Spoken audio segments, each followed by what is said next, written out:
Spain हुआ पाकिस्तानियों के ऊपर मेहरबान और 21,500 पाकिस्तानी रुपए में आप वीज़ा हासिल कर सकते हैं। इसकी फ़ीस इतनी है, लेकिन इसकी रिक्वायरमेंट क्या है? और अभी 21,500 रुपया सुन के मेरे मोहल्लेदार, रिश्तेदार और मोहल्ले के कुछ दोस्त मुझे मैसेज कर रहे हैं, सलमान हूँ तो 21,500 फीस हो गई है, क्या अभी भी हम नहीं आ सकते? तो जनाब ये वीडियो आप लोगों के लिए और इसमें अंदर की कहानी की है, पीछे छुपी वाली चीज़ें आपको पता ही नहीं है कि रिक्वायरमेंट क्या है। सबसे पहले ये बहुत ही अच्छा स्पेन ने प्रोग्राम निकाला है, लेकिन ये उन लोगों के लिए है। इसकी जो रिक्वायरमेंट है ये फ्रीलांसिंग में, मिसाल के तौर पे आसानी से आपको समझाता हूँ आसान लफ्ज़ों में। और इस वीज़ा को डिजिटल नोमाद वीज़ा कहते हैं। ये वीज़ा गैर यूरोपीय शहरी जैसे कि पाकिस्तानी, इंडियन के लिए भी है, लेकिन इंडियन के लिए थोड़ा अलग प्रोग्राम है, लेकिन पाकिस्तानी वगैरह के लिए है जो घर से दुनिया की किसी भी कंपनी में ऑनलाइन काम करते हैं। मिसाल के तौर पे अगर आप पाकिस्तान में हैं और आप ऑनलाइन फ्रीलांसिंग में काम करते हैं, आप किसी यूएसए की कंपनी के साथ काम करते हैं, या फिर आप किसी यूके की कंपनी के साथ करते हैं, या किसी सिंगापुर, मतलब कि पाकिस्तान से बाहर जो कंपनीज है ना, आप उनके साथ ऑनलाइन काम करते हैं, तो ये वीज़ा आप लोगों के लिए। ये वीज़ा जो इस कैटेगरी में फॉल करता है उसके लिए अप्लाई करना बहुत आसान काम है। और इस वीज़ा पर आप 1 साल स्पेन में कानूनी तौर पर रह सकते हैं और 1 साल बाद आप इसको रिन्यू भी करवा सकते हैं, और अगर आप दोबारा चाहें तो मजमूई तौर पर 5 साल तक रहायश हासिल कर सकते हैं। और आपको इस वीज़े को हर साल ही रिन्यू करवाना होगा। और आप जिस भी कंपनी के थ्रू काम करते हो, आपको जो सैलरी वो देते हैं ना, जो आपके अकाउंट में आते हैं, तो ये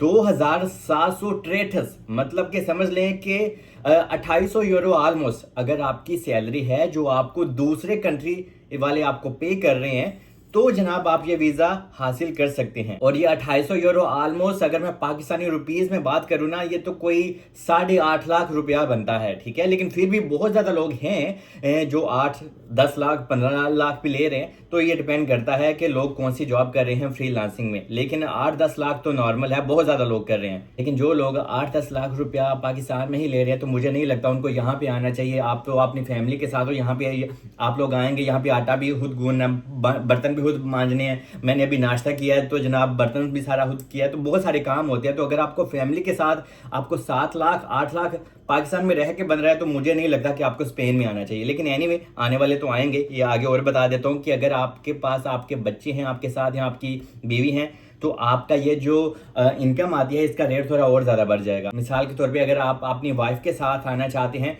तो 3,797 यूरो, समझ लें कि ऑलमोस्ट ये 3,800 यूरो बनता है। अगर आपकी इनकम इतनी है तो आप अपनी फैमिली के साथ, अपनी वाइफ के साथ भी आ सकते हैं। और अगर आप चाहते हैं कि आपकी वाइफ के साथ आपका बेबी भी आए, तो ये जो आपकी इनकम है थोड़ी और ज़्यादा हो जाएगी। समझ लें कि अगर आपको कोई कंपनी 4,000 यूरो पे करती है, तो आप ये डिजिटल नोमाद वीज़ा हासिल कर सकते हैं। और अगर आप यहाँ पे अकेले आना चाहते हैं और अगर आपकी इनकम इतनी है 2,762 यूरो, तो आप ये वीज़ा आसानी से हासिल कर पाएंगे। और यहाँ पे इन्होंने ये भी मेंशन किया है कि 80% इनकम फ्रॉम अदर कंट्री। ये नहीं होगा कि हाँ भाई आपको कोई ऐसी कंपनी है जो आपको पाकिस्तान से ही इतने पैसे पे कर रही है तो आप ये वीज़ा हासिल नहीं कर पाएंगे। ये भी अंदर की मेन थिंग है, क्योंकि स्पेन बहुत शाना है, ठीक है। वो चाहता है कि भाई दूसरे कंट्रीज़ के, जैसे कि यूएसए मैंने बोला है, अमेरिका, कनाडा वगैरह, आप उन ऐसी कंपनी के साथ काम कर रहे हैं तो ऑब्वियसली आप स्पेन में यहाँ पे आके काम करेंगे तो इनके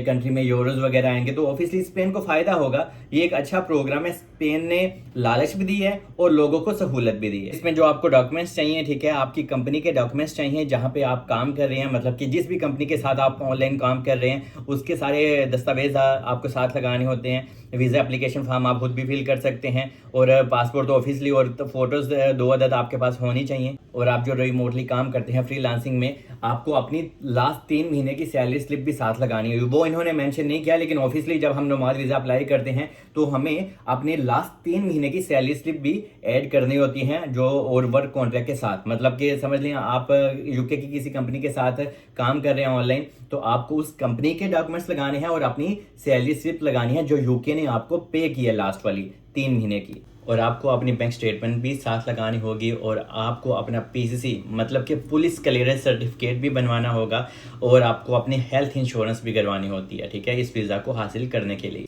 और इस वीज़ा की नॉर्मली फ़ीस कितनी है? 21,500। सिर्फ लोगों को यही पता है, ये नहीं पता कि इसके पीछे कहानी कितनी है, कि आपके पास एटलीस्ट यार ठीक ठाक सरमाया होना चाहिए। आप किसी कंपनी के साथ काम करते होने चाहिए और आपको जनाब मंथली कोई कंपनी 8 से 9 लाख रुपए पाकिस्तानी वो पे कर रही है, तो ही आप ये वीज़ा हासिल कर सकते हैं।